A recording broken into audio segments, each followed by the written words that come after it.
Humanists Take on the World, Episode 8. What's the post-Roe world look like?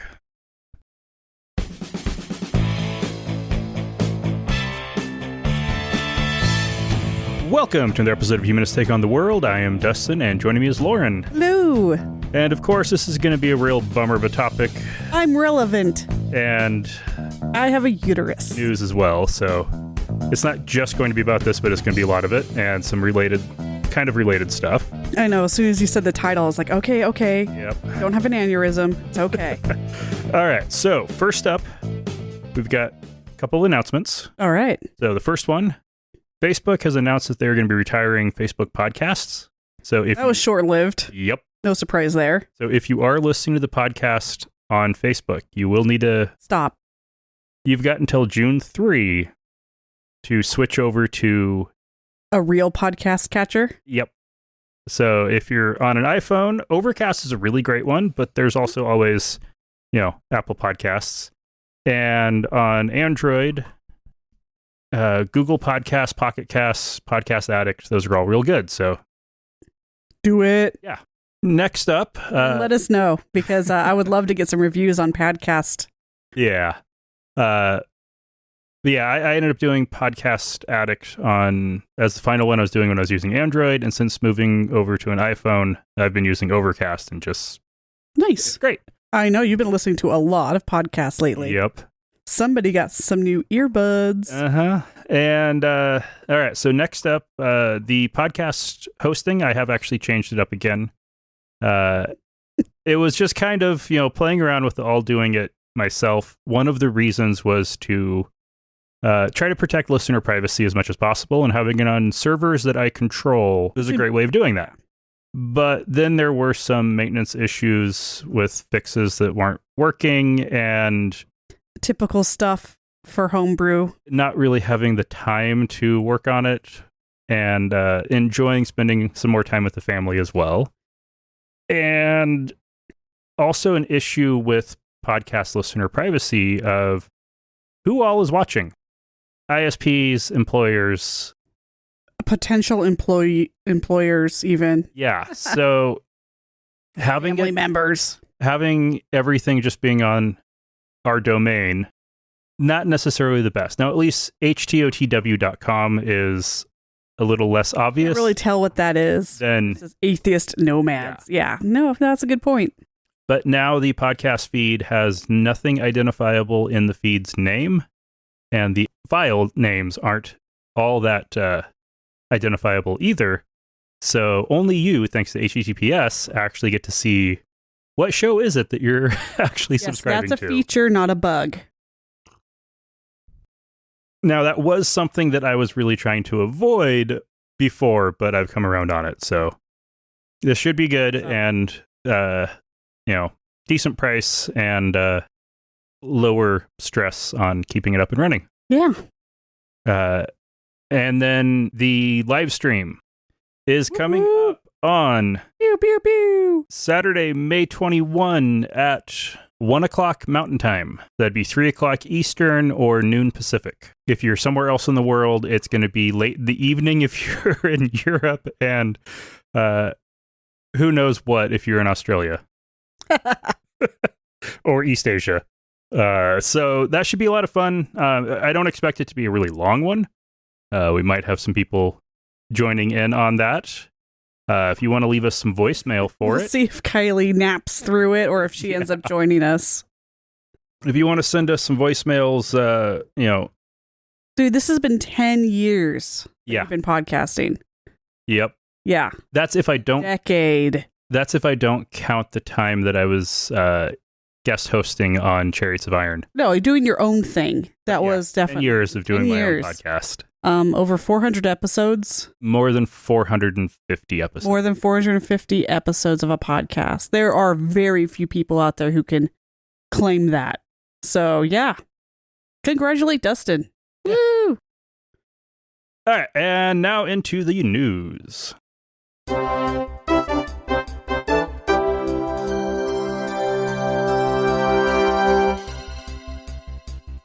If you haven't heard by now, you clearly have been doing a really good job of taking care of your mental health and avoiding stressful and horrible news. Or you've been on a really good vacation and completely disconnected from the internet.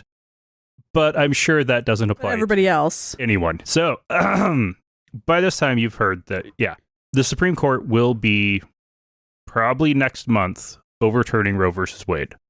The draft opinion that got leaked, there is an investigation going into figuring out who leaked it, because that's not supposed to happen. Right, but not that matters.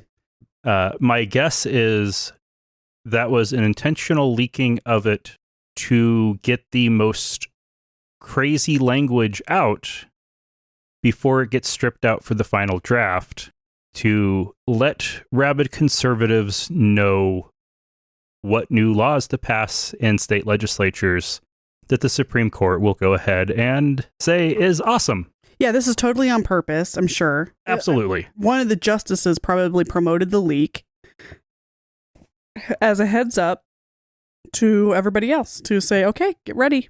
Yeah. So this is not just about abortion. No, that's the hot topic issue to get people upset, angry, and out to the polls. It's so much worse than if it was just about abortion. It really is. You and I we have different takes on this, which is fun. Yeah. So the leak draft does say that this ruling only deals with abortion and nothing else. But there's enough extra language in there about things. Nudge, nudge, wink, wink. Notes to make it very clear that no, that's not it. This is because they wouldn't have mentioned some of these other cases if it was just about abortion. Alito directly called out Lawrence v. Texas and Obergefell v. Hodges as being wrongly decided with no constitutional or historical rights tied to them. Lawrence v. Texas was the 2003 or 4 ruling outlawing Texas's sodomy ban. That was technically a law that made it so that having gay sex, or actually, no, it wasn't even that. Technically, the law was anything other than penis and vagina sex is illegal. Which means somebody has to be keeping tabs on your bedroom activities. Yep. So it was anti-gay. It was anti-privacy. The enforcement of those laws was always just anti-gay. Of course. There were no married straight couples who got in trouble for blowjobs. Because the joke was that 90% of the legislature would be kicked out of Texas for anti-sodomy laws. Mm-hmm. If that gets overturned, sodomy will be illegal in about 15, 20 states, including Idaho and Georgia and Texas and a bunch of others. It's just so fucked up. When Roe gets overturned next month, abortion will be illegal in about 20 states. Yeah. By the end of the year, it'll probably be somewhere between 25 and 30. This is definitely a Fed versus state issue. We will get back to more on the just Roe stuff, but we need to get through this other stuff first. That's not because the right to abortion isn't important. It's because we need the full picture of what's going on. Obergefell v. Hodges, of course, was the ruling that legalized same-sex marriage nationwide. If that gets overturned, gay marriage becomes illegal in about half of states, including Idaho. Totally regressive and just terrible. Oh, God. Overturning that would also make it so that if you are gay and married and your state no longer recognizes that, you are not married in the state you live in. Yep. Yeah. So all those people who, jumped on the train and got married in the past 10 years, most of them would be nullified. And of course, if Lawrence v. Texas also gets overturned, then not only would a same-sex marriage be nullified, but you could be arrested. Yep. That would be... Unless you're celibate. Reasonable reasonable grounds to assume that you have been committing sodomy. Yeah. Oh my God. Ugh. Okay, so that's one nightmare semantics. That's the footnote also includes Griswold v. Connecticut, which is the Supreme Court ruling that made contraceptives legal in all states. The Idaho State Legislature will probably be starting hearings on contraceptives here soon. Yeah, there's been some that's been in the news the past week because there was one of the representatives out in Caldwell. A snippet of conversation was released that made it sound like he was okay with outlawing contraceptives. He went on to clarify that that wasn't the case, but the language was pretty strong. Mm-hmm. And he is saying things that lots of other Republicans are also saying. So I don't take his apology with full. Yeah, I think he was covering his ass. Yeah, but, trying to not jump. He won't touch IUDs, maybe, but anything that would be considered at all abortive, including many pills, would be. When you get to, if you want to go with this is all in the spirit of banning abortion. Yeah. Which is what everybody seems to think this is about. If you have an IUD and get pregnant, it's most likely going to be ectopic and require an abortion. Yeah. Thus, if you're trying to prohibit abortions, you would need to get rid of IUDs, even though they cut down on abortions by being the most...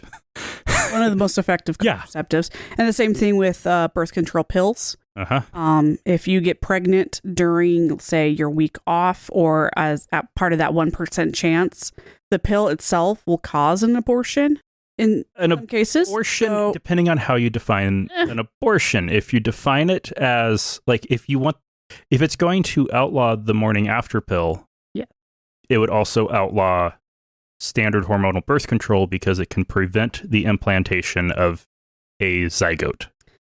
Right. So it comes down to what your definition of where life begins, which is a complicated and messy matter. Mm-hmm. There are some people who believe that anything that causes interference with implantation or anything counts as being bad. And that's like, to me, that's like, what? That just doesn't even make sense. But anyway, back to it. The footnotes also call out Loving v. Virginia, which was the Supreme Court ruling that made interracial marriage legal nationwide. That's right, collective sigh. Okay, so we got the gays, women's reproductive rights, racial rights, civil rights. I mean, this draft attacked everything that we have considered to be progress in the past 60 years. Everything we have considered to be personal liberty and the final shreds of privacy. Yep. All of the cases that this draft asks states to send to them will completely erase the concept of personal liberty. Which is funny because America's so obsessed with guns.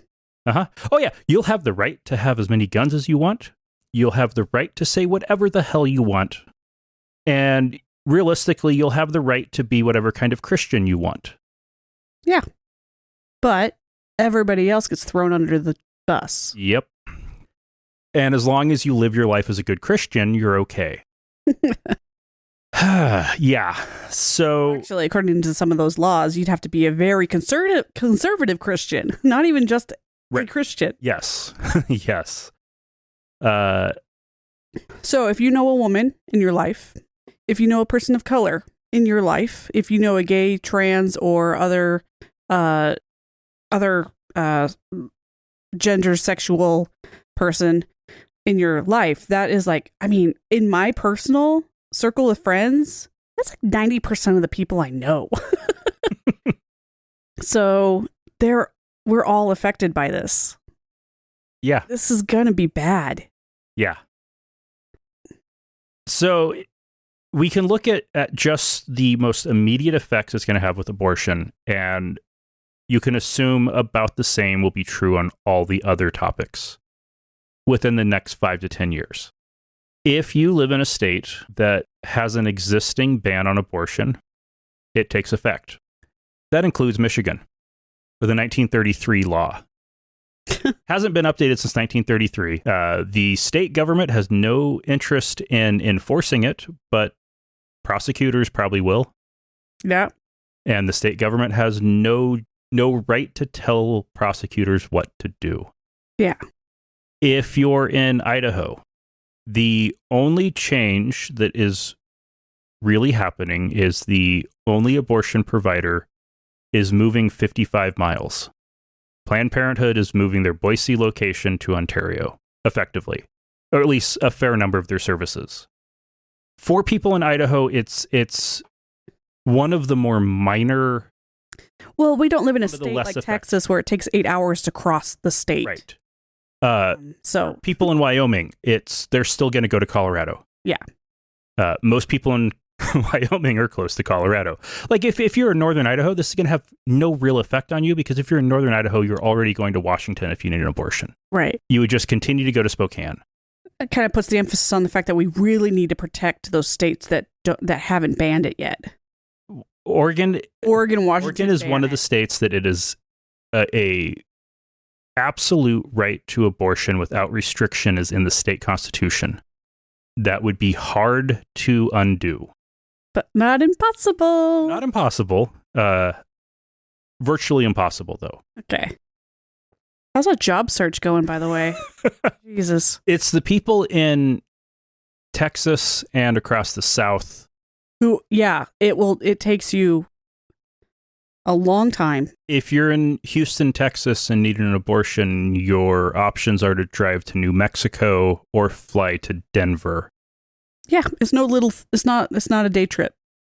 For sure. If you're in Miami, Florida, you might have to go to Virginia. You know, it's funny. I'm so used to getting spam for Viagra. I have a feeling that those text spam pharmacy things are going to have a very different audience. Many of these state bans that are either in place or are pre-existing have trigger provisions or will be passed very shortly, do not have exceptions for the mother's health. This stops doctors from ending miscarriages until the fetal heartbeat stops. This has killed women. One of the best examples of it was a case several years ago we talked about on the podcast where it was a Catholic hospital refusing to end the miscarriage. That wasn't because of a state abortion ban, but I saw a story on NPR, a pregnant woman whose water had broken prior to the fetus being viable. The doctors in Texas would have aborted if not for Texas's current law prohibiting that. And they had to talk to her about her options because if she waited for the fetal heartbeat to stop, she probably would have been septic. So she had to choose between a 9-hour drive to New Mexico or an hour flight to Colorado. And she took the flight to Colorado. She had the money to do that. If she hadn't, she probably would have died. There are many states that are not leaving exceptions for rape or incest. This means this used to be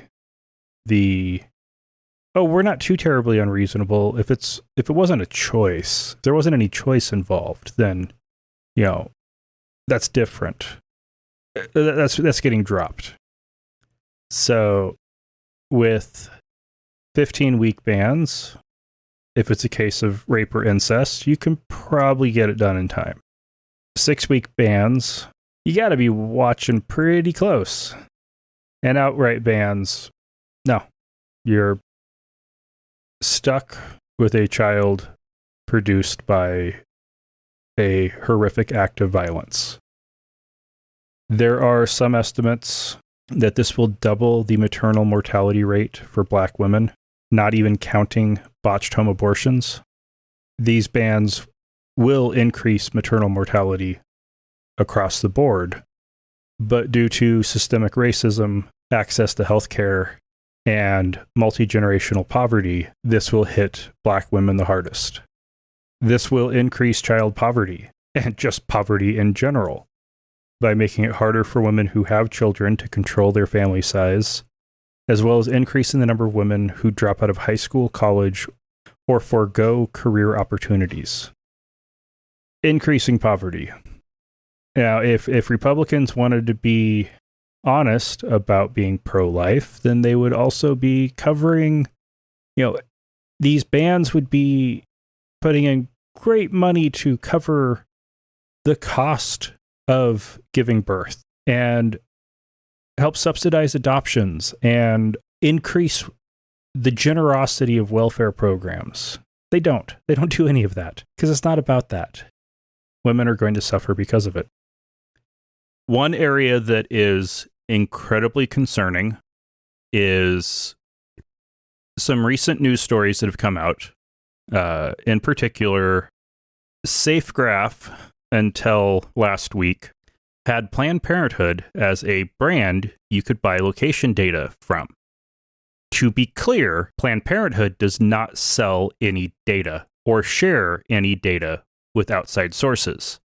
It's all the other apps on your phones and your cell carriers who are selling that data to Safegraph, and Safegraph had as a purchasable data set for $160 details on everybody who went to a Planned Parenthood. $160. These were technically anonymized, but if you can buy enough data sets, you can de-anonymize it. Yeah. There was a pretty famous case on de-anonymizing from the 90s when the state of Massachusetts released a data set on, it was health records, anonymized health records for state employees. And a researcher took a look through it and figured out which one was the governor. Yeah. And sent him a letter saying, hey, here's all your diagnoses. Are you comfortable with this? Are you comfortable that this information got out and I now know everything wrong with you? It's not hard to de-anonymize if you can correlate enough data sets. No, and we know for a fact that there's enough crazy Christian groups, anti-abortion groups out there that they would be more than happy to buy data sets like that and start terrorizing people. Even worse, on their location history that they got from their ISP. Even worse, at present, the county sheriff needs a warrant to search your phone. The county sheriff does not need a warrant to buy data about you. Yeah.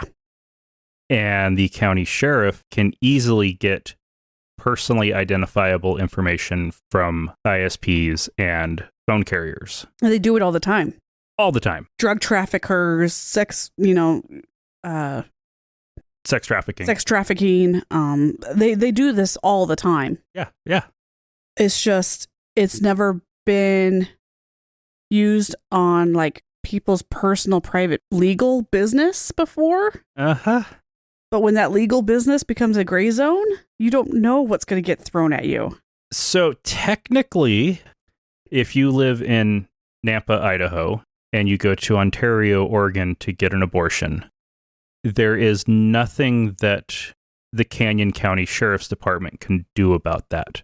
No, because you can't get arrested for something on the other side of the state, or sorry, the cross state lines. Except there are states trying to make laws that make it illegal for residents of the state to get an abortion. Not make it illegal to get an abortion in the state. Make it illegal for somebody who lives there to get one. So why would people do this? Why would they want to restrict abortion? Why would they want to restrict contraceptives? Why do they want people to get pregnant and have babies? That's what this comes down to. If you're a new listener, I highly recommend you go back to Atheist Nomads episode 435. That was from... So those of you who missed it... November or so. That kind of covers this. Or those of you who did listen to that one, for the refresher, the World Congress of Families is pushing this particular message around the world. They are having the greatest luck with Russia, their partners in Russia, in Eastern Europe and across Africa. The original philosophy was developed through a joint effort of rabid right-wing evangelical Christians and some of the leaders of the Sons of the Confederacy, with a philosophy of white genocide. So, what is white genocide? White genocide... Not people going out and killing white people. No. It's that society is trying to erase the white race by sexual liberation, by gay rights, by access to contraceptives and abortion. So white people who are more likely to be affluent can afford to have smaller families. They're having less babies. Those babies grow up to get married to somebody of different race, or choose to get married with people and not have any kids. Or just not have enough kids. All of a sudden, America is overrun by brown people. For a good example on that, the United States is about, white people are about 2/3 of the United States population. For, I think it's about 5 years now, white babies are a minority. Yeah, no, I mean, people are more black. I remember growing up with these statistics that by the time we're old, the majority of the United States will not be white. For people like me, that doesn't mean anything. In states like Florida and California, the school populations are majority brown or black. In much of the country, minors, people under the age of 18, are majority brown and black. The majority of adults in the U.S. are still white. By the time Generation X dies, the United States will not be a majority white country. And that terrifies some people. Yes. For me, it's just a matter of fact of people's cultures and ethnicities blending. It was kind of what was going to happen in America from the early 1700s to today. This was just going to be the natural way of things. Demographic shift. They do. Immigration happens. And and then this perception of racial purity, any white person who mixes with anybody who's not white, the babies are not white. Mm-hmm. So that means that there's the extinction of the white race. And the survivalists, all the anti-government crazies, they're obsessed with this idea that white people are being attacked with sexual liberation. Ignoring completely the women's rights. I mean, that's like a completely different issue, and I could do a whole episode on that. But it's right. If you look from the racist, and it's racist. If you want to look at it from a reasonable standpoint, education and wealth have a negative correlation with birth rates. Right. The more educated you are, the wealthier you are, you're going to kind of want to have less kids. The more developed a country is, the lower the birth rates. Thailand has seen that in recent years as they have industrialized. Their birth rates went from upwards of 6 children per woman to 2 per woman in a generation. This is because if people have control over how many kids that they have, they want to have less children to give each kid that they have better opportunities.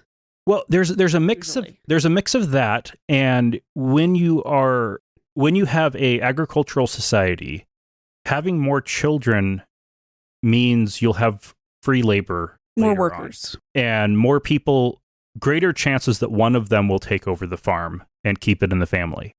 At the point that you aren't farming, more babies means more mouths to feed, and they're just more expensive. And you live in poverty with more kids. Yeah. So the financial incentives flip. And rich people love to keep everybody else in poverty. There is the issue because of centuries of global imperialism and racism that, yes, brown and black people have more babies than white people. That is because white people have more money and more access to education. And abortions. Everything else follows that. Yeah. If we want brown and black people to have fewer babies, if that's the goal, then which, if you look at global population and the number of places in the world where birth rates are not going down, like Central Africa as a prime example, and the environmental catastrophe that is on its way as Nigeria's population will be tripling over the next 20 years. Yeah, allowing women access to education and contraceptives and abortions, allowing people to build wealth, pulling people out of poverty, that would restore the alleged balance. It was, I mean, that's, I see articles all the time. What's the biggest thing you can do to fight climate change is to have fewer kids. Mm-hmm. The only people who can really do that are the aforementioned educated and rich. Yeah. And we're not talking rich. We're talking just like, able to pay rent on time. If you want to look at how destabilizing demographic shifts can be in countries, Lebanon is a great example, where in 1900, Lebanon's population was about 50% Christian, 50% Muslim. And the Christians had the control in the country. By the time that had shifted to Muslims were way more of the population, it resulted in a 20-year civil war from 1980 to 2000. By the point that Sunni, Shia, and Christian were equal parts of the population. In other words, 2/3 of the country, a supermajority, was Muslim. Christians had gone from being a small majority to a legislatively zero minority. There's power in reproduction. And it was all because Lebanon's Christians had more money, they had more education, and they had fewer kids. They tried to keep the Muslims down, but the Muslims had more kids. And then there were more Muslims. And then they had a war. And after discussing all this, it's not that much of a stretch to see the U.S. falling into a civil war. Absolutely. Over this stuff. I mean, it's going to be a civil war. It's going to be race-based again. And everybody's going to lose.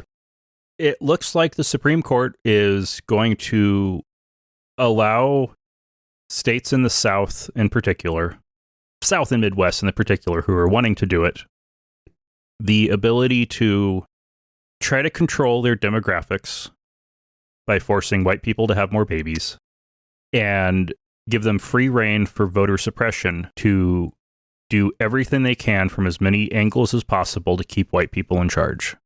Right. And force white people to have more babies.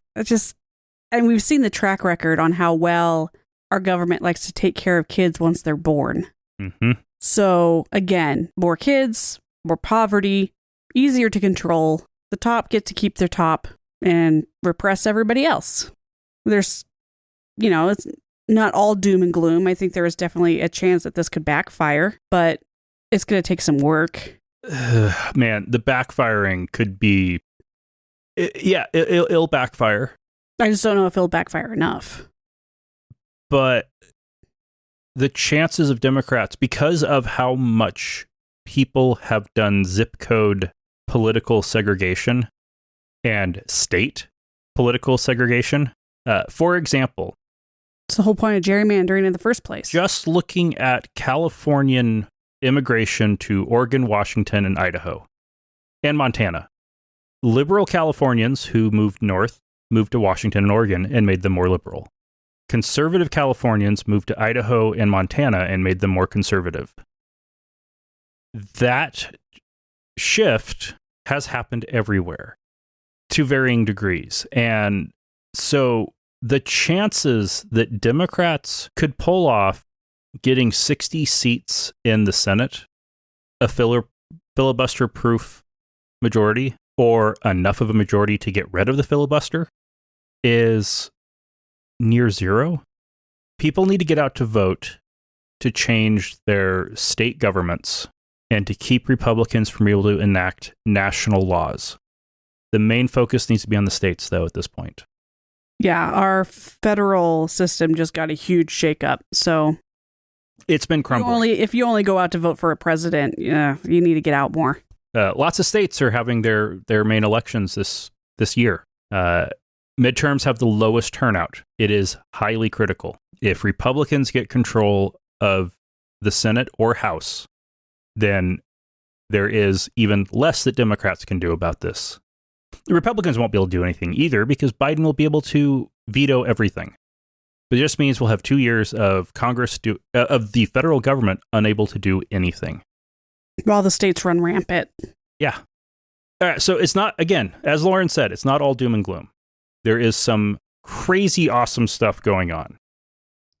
For a local example, Chobani, the yogurt company, which has a 1 million square foot yogurt plant in Twin Falls, Idaho, will be covering the cost of employees who need to travel out of state or more than 100 miles to get an abortion, transplant, cancer treatment, or other specialized health care. That's awesome. They have made it broad. It's a broad employee benefit. So they can't just say, no, you're just covering abortions. No, they aren't just, but they are. It's included. Uh-huh. If you need to travel out of state for healthcare, they will cover your transportation costs. That is just awesome. Oh, and by transportation costs, travel and lodging. Nice.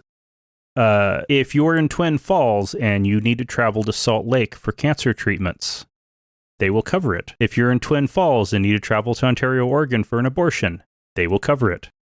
And they aren't the only one. A very incomplete list includes companies like American Express, Colgate, Moderna, Pfizer, Amazon, Apple, Lyft, Levi Strauss, possibly even Walt Disney, Walmart, and General Motors, and Citigroup, and a bunch of others who have all announced that, like Chobani, they will cover the travel costs for abortions. In some cases, it's not the company itself that is deciding to do that. It is their insurance company. Very nice. Yeah. Better than nothing. They are also... This is causing some debate on what's going to happen because some states are making it, Texas already, and I think Idaho as well, Oklahoma as well, are making it illegal not just to get an abortion after a certain point, but to aid or abet in that abortion. Right. These companies would be aiding and abetting. It's so funny. Idaho loves to tout how it's the least regulated state. Let's see them go up against some of these major corporations. What will really make more of a difference than anything is what these big businesses are doing. Yeah. The private sector is going to control which way this goes. If Chobani and Micron and HP pulled out of Idaho over this, and Microsoft, if those four companies pulled out of Idaho over this, it would tank the economy. Yep. The state government would be seriously being held by the balls over that. Just the threat. If they try to play hardball with Chobani will play hardball right back. Yeah. There are companies that are already offering relocation out of Texas over abortion, Texas's abortion law. If more companies start allowing their people to relocate to more friendly to personal liberty states like California and Oregon and Washington, that is going to make it a lot harder for the conservative states to say they stand up for freedom. Yep. And if all of the big businesses pull out of these shithole states, they're going to really get really shitty really fast. Yeah, no kidding. How much is this going to be a race to the bottom? Well, it's going to take a lot to beat Idaho. We've been proudly at the bottom of these lists for a long time. Yeah. Micron's already been complaining that it's hard to get people to move to Boise. Dude, Micron's already threatened to pull out. So many big tech companies have threatened to pull out of Idaho recently. If anything, this is just going to tip the balance. So we'll see. And when when Lawrence v. Texas gets overturned and Idaho's sodomy laws back on the books, tech companies aren't going to be able to recruit gay people to move to Boise. Nope. On some of the user data concerns, there is some concern around period tracker apps with Roe versus Wade being overturned, because none of them are healthcare providers. None of them are under HIPAA. Many of them have been giving their data to Facebook, and many of them have been selling their data. They all sell their data. If it's a Virtually free all. app Yes.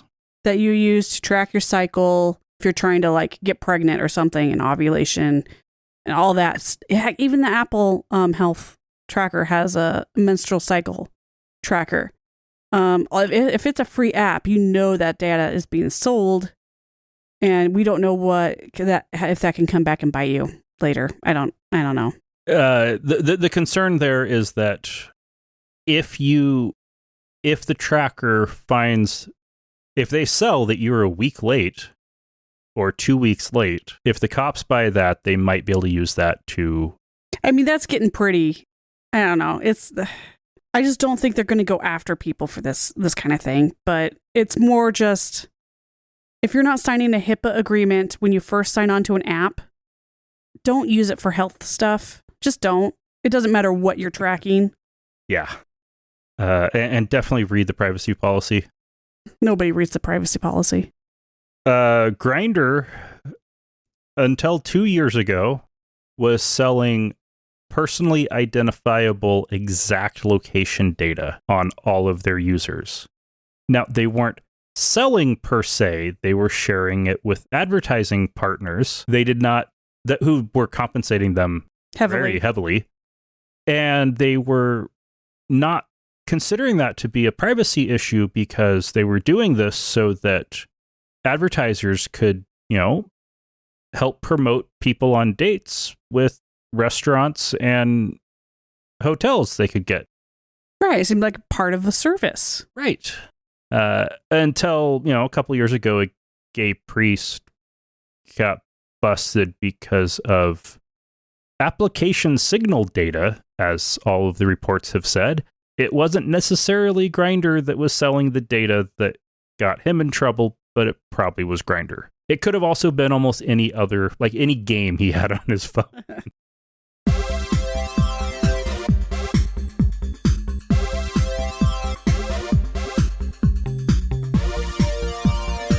From Mr. Ert via Patreon. Thank you for the answer. This was to the question about how to support the show the best way. Give us money. It was, he wrote, thanks for the answer. I heard check, and I remembered I have not used one of those in 10 years. Patreon it is. I don't think I even have any. No, I do somewhere. Yeah. One or two.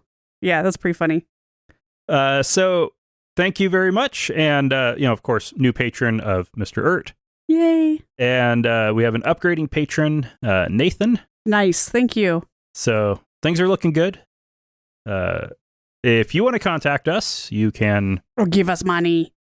We'll start with contact. You can use the feedback form at htotw.com/contact. You can call us and leave us a message at 208-996-8667, or use the SpeakPipe button at htotw.com/speakpipe.